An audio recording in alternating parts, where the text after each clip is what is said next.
సిటీలు కొట్టారు నల్లగున్నానని నేను నవ్వుల పాలయ్యాను. తల మీద చీవిసి తీవిసి గురువులు నడు మీద చీవిసి కోరారు పరుగులు. జింక పిల్లలాగా నేను తీశాను పరుగులు. చనిపోయిన కూడా మీద పడ్డారు పురుగులు. ఏదో సాగుతామని క్లాసెస్ కి వెళ్తే ఓ వ్యక్తిల వంటున్న వెంట పడనే చిన్న చూపు చూసి నా చున్నీ లాగాడు.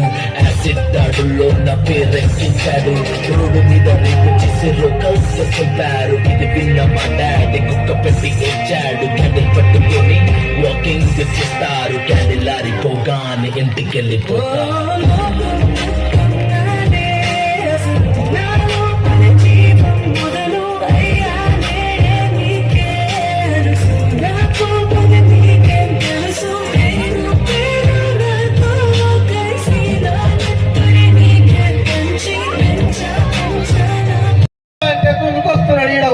ఈడ ఉందిరా కాకవైనా శేఖర్ సారు పోగొడతారంట ఎలా తోలుకొచ్చుడు అవ్వా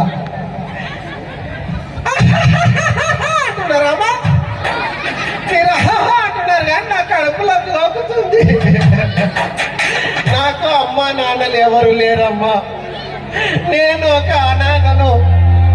నన్ను ఎవరో కళ్ళ కావంతో పారేసి చెత్త కొంపలో పారేసిపోతే ఎంగిలిస్తరాకులో ఉండేటువంటి మెతుకులు తినుకుంటూ ఈరోజు ఈ అవతారం ఎత్తినామా. ఇక్కడ ఏదో సపోర్ట్ అవుతుంది, ఏదో బజెట్ పెళ్ళో ఏదో అనుకుంటే ఈ స్కూళ్ళల్లో పిల్లలు సంబరాలు చేసుకుంటున్నట్టు ఇవాళ. ఈ స్కూల్ 20 సంవత్సరాలు అయిందంట. 20 సంవత్సరాలు సార్ 17